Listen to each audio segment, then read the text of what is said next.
Oi gente, tudo bem com vocês? Hoje a gente vai conversar um pouquinho sobre biossegurança aplicada no design de sobrancelha. Para começar, a gente precisa conversar um pouquinho sobre os EPIs, que são os equipamentos de proteção individual, que vão servir para proteger a gente como profissional e a nossa cliente. E bom, para a gente entrar aí nesse mundo dos EPIs, vamos começar aí falando um pouquinho da touca. Bom, gente, são poucos profissionais na área que são habituados com o uso de touca descartável. Por que o uso dessa ferramenta, digamos assim?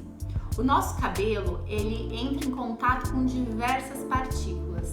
Quando a gente vai para a rua, ele absorve muito fácil qualquer coisa pelo fio ser poroso. Então, desde poluição até bactérias. Fora que é muito normal que a gente perca até 100 fios de cabelo por dia. Pensando nisso, a probabilidade de cair fios de cabelo tanto no seu espaço que está higienizado quanto na sua cliente é muito alta. Pensando nisso, uma ótima forma da gente se precaver seria trabalhando de cabelo preso, só que nem sempre esse é o método mais eficaz. Para a gente garantir que não vai ter nenhuma contaminação por fios de cabelo, o mais interessante é o uso das toucas descartáveis. Ainda sobre as toucas, é importante que a gente saiba usá-las corretamente. A touca normalmente ela vem assim, toda espremidinha. Sempre a gente não pode esquecer que essas extremidades, que quando a gente abre fica esse gominho, devem ficar posicionadas na frente. Porque se a gente posiciona elas na lateral, é muito mais fácil de escapar qualquer fiozinho. Então, essa parte aqui deve ficar posicionada na frente. Pensando ainda aí na nossa proteção da cliente dentro dos EPIs, a gente tem o jaleco. O jaleco vai servir como uma barreira de proteção para sua pele e para sua roupa. Porque vamos supor, criar aí uma hipótese, né? Caso você esteja trabalhando ou tenha algum hábito de apoio, né, da mão sob cliente ou um apoio no rosto, vai que na remoção de um pelo você acabe ocasionando um leve sangramento e entre em contato com a sua pele diretamente ou com a sua roupa. Fora que o jaleco ajuda muitos profissionais que trabalham com pigmentação, tanto micro quanto a rena. Por quê? Quando esses pigmentos caem na roupa, muitas vezes a tendência é manchar e não sair com tanta facilidade. Quando a gente está equipado com um jaleco, ele vai servir como uma proteção também da nossa roupa. Então, tudo que a gente puder fazer para nos proteger e proteger o cliente, a gente deve fazer. Outro instrumento que é indispensável, e esse assim, independente do caso, independente de tudo, você deve utilizar, são as máscaras. Por quê? Quando a gente está realizando o design de sobrancelha, a gente tem uma proximidade muito alta com o cliente. Para a gente poder enxergar os fiozinhos, poder fazer o trabalho da melhor maneira possível, a gente não consegue fazer à distância. Então, por isso é tão importante a máscara. Enquanto a gente fala, é muito comum que saia a saliva da nossa boca. E muitas vezes sem a gente perceber. Então, pela saliva, a gente consegue transmitir doenças virais e outras coisas. Então, é um cuidado muito necessário. Fora que também a nossa máscara vai estar servindo como proteção para nossa respiração. Isso vai evitar que a gente pegue ou transmita para nossa cliente gripes e resfriados, por exemplo. Então, o uso da máscara se torna indispensável. E pensando também na parte de conforto da cliente, não é nada confortável ter uma pessoa respirando em cima de você. Então, pense por todos os lados que eu tenho certeza que você não vai deixar de usar máscara. Ainda falando da máscara, é muito importante saber posicioná-la corretamente no nosso rosto. As máscaras descartáveis, elas vêm com uma partezinha aqui em cima com arame. Por quê? Para a gente garantir o isolamento total do nosso rosto. Então, a gente deve posicionar os elásticos atrás da orelha e a máscara acima do nariz e da boca. Assim que você posiciona, você aperta o ferrinho no nariz e você vai estar totalmente protegido. Então, é muito importante não só usar, como usar do jeito certo, senão não vai adiantar nada esse uso. E a máscara também deve ser trocada preferencialmente a cada 2 horas, então não utilizar a mesma máscara de um cliente para o outro. Pensando que um lado da máscara fica para você e o outro lado da máscara para o cliente. Então, se você utilizar a mesma máscara entre um cliente e outro, os resíduos que estão desse lado da máscara podem contaminar outra pessoa. Pensando novamente na infecção aí, quando a gente tem contato com o sangue de cliente, no caso de micropigmentação, microblending, a gente abre uma barreirinha na pele que vai poder ter ou não sangramento, né?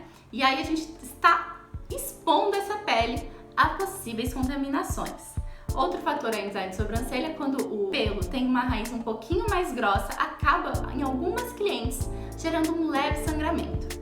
Agora, vamos pensar que você acabou de sair da manicure e tá lá fazendo a sobrancelha da sua cliente, só que esqueceu que a sua manicure acabou arrancando um bifinho aí do seu dedo que deixou ele um pouco mais exposto. Quando o seu dedo, com uma ruptura, entrar em contato com a pele da sua cliente, quando tem algum desses casos que a gente citou anteriormente, vai ter um contato de sangue com sangue, né? E numa coisa tão simples, você pode contrair uma doença. Então, pensando nisso, o uso de luva se torna algo muito, muito importante. Então, mais uma fonte aí de proteção. No caso agora, para os instrumentos de trabalho, né, que seriam as nossas mãos. As luvas que eu mais gosto de usar são essas de vinil, na versão sem pó. Por quê? Tem muitas pessoas que têm alergia a látex, a bexiga, ao pozinho. Então, a gente faz o máximo para evitar. Caso sua mão transpire muito, passa um pouquinho de talco de bebê antes de colocar a luva, que vai dar super certo. E essa luva também ajuda a manter a nossa sensibilidade nos dedos. Dependendo da luva, se ela é muito grossa, a gente não consegue ter tanta precisão quanto com a mão sem luva. Então, por isso eu prefiro as luvas de vinil. Outra superfície que a gente precisa ter muito cuidado é com a maca ou com a cadeira que a sua cliente fica durante o atendimento. Se for o caso de você utilizar maca, sempre opte pelo uso de lençóis descartáveis, ou de TNT ou lençol de papel. No meu caso, quando eu usava maca, eu preferia o uso de lençóis de papel, porque a cada cliente eu ia trocando. Outra coisa muito legal de se fazer é trocar o lençol na frente da sua cliente. Assim, ela vai perceber todo o cuidado que você tem com ela e com a sua saúde. Já no caso de atendimento em cadeira, é muito importante também que você faça a higienização após cada cliente. Para isso, eu gosto muito de usar o álcool 70. Eu coloco ele nessas embalagens de borrifador, junto com uma toalha descartável. Vocês encontram próximo ao papel toalha, mas é um paninho que você pode lavar e reutilizar. Eu costumo espirrar o álcool 70 em toda a minha cadeira e higienizar após cada cliente. Agora, a gente vai entrar aí no processo de higienização. Quando a gente fala, às vezes parece ser um pouquinho mais fácil do que realmente é, mas o processo de higienização dos materiais, ele é algo um pouquinho mais complexo. Se vocês fizerem um vídeo certinho de como eu higienizo, por exemplo, as minhas pinças, é só deixar aqui nos comentários que eu vou fazer com imenso prazer. Então, é muito importante a gente compreender todas as etapas desse processo. Esse processo de higienização, a gente tem dentro dele a limpeza. O que é a limpeza, digamos assim? A limpeza é a remoção física da sujidade que você encontra aí nessa superfície, nesse instrumento que você vai higienizar. Então, essa limpeza da sujidade, ela pode ser feita com água, sabão, detergente. Então, ela vai servir para tirar o superficial desse seu instrumento ou produto. Nessa etapa, eu gosto muito de utilizar o detergente enzimático, que é esse produtinho aqui. Com ele, a gente consegue que toda essa sujidade, né, essa matéria até orgânica, ela se desprenda do nosso objeto para a gente conseguir realizar a higienização da maneira mais correta. Depois da limpeza, a gente vem para o processo de desinfecção, que é basicamente a desnaturação de proteínas na sua forma vegetativa. Mas como que a gente vai fazer isso? A gente vai fazer isso utilizando o álcool 70. A gente vai optar por essa porcentagem de álcool, porque quanto maior a porcentagem de álcool, mais rápido ele vai evaporar. E quanto menor, maior a quantidade de água nessa solução. O álcool 70%, ele tem a porcentagem ideal para, enquanto ele está na sua superfície ou produto, matar todos os micro-organismos que a gente precisa antes de evaporar. Não evaporando assim nem tão cedo e nem tão tarde. O álcool 70, ele vai estar agindo aí na desnaturação das proteínas e na dissolução das gorduras presentes nesse material ou instrumento, o que vai acabar detendo, por exemplo, o HSV, que é o vírus da herpes.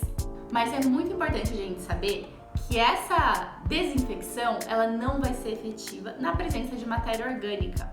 Então, por isso é muito importante um passo ser seguido do outro. E aí a gente entra na esterilização, que ela pode ser realizada de maneira seca ou úmida.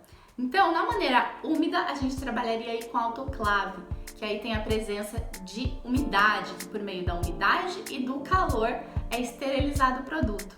E aí tem a opção seca, que são por meio das estufas, que elas superaquecem, matando todo e qualquer outro micro-organismo presente nesse objeto. Também é muito importante a gente se preocupar com a limpeza do nosso espaço.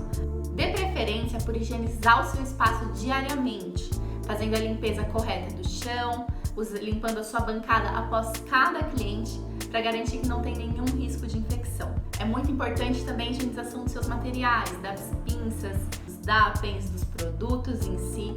Sempre é muito importante a gente estar atento com a higienização deles.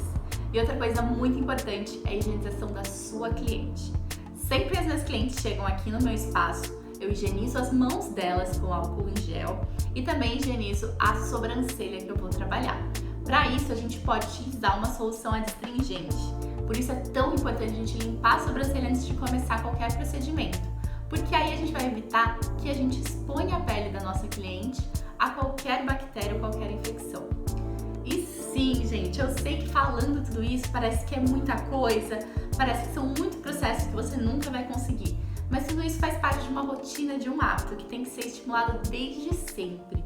Então, isso é muito importante para garantir que nem você, nem as suas clientes se exponham a algo desnecessário. Então, eu espero muito ter ajudado você e se tiver qualquer dúvida, é só deixar aqui nos comentários que eu vou responder com o maior amor e carinho. Beijinhos e até a próxima!